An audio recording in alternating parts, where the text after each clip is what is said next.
Rohit Sharma. Right. This keeps going a quiz.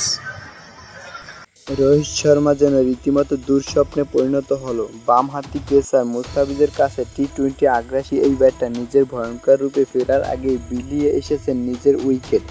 Bangladeshi cutter master Mustafiz জানে কীভাবে রোহিতকে ফাঁদে ফেলতে হবে, তাই তো দিল্লি মুস্তাফিজকে কাজে লাগালো ঠিক সময়ে। বল হাতে এসেই নিজের দ্বিতীয় বলে রোহিতকে 5 রানে ক্যাচ আউটে কাটা ফেলে দিয়ে মুম্বাইকে বিপদে ফেলে দেন ফিজ। টি-20তে মুস্তাফিজের বলে বরাবরই ভুগিয়েছে রোহিতকে।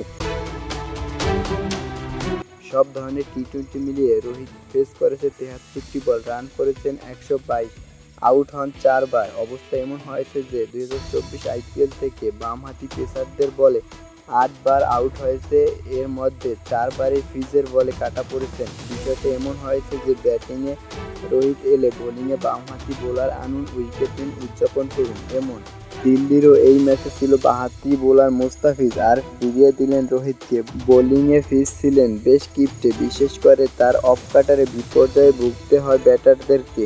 এই ম্যাচে প্রথম ওভারে এসেই দলীয় প্রথম উইকেট তুলে নেন ফিজ।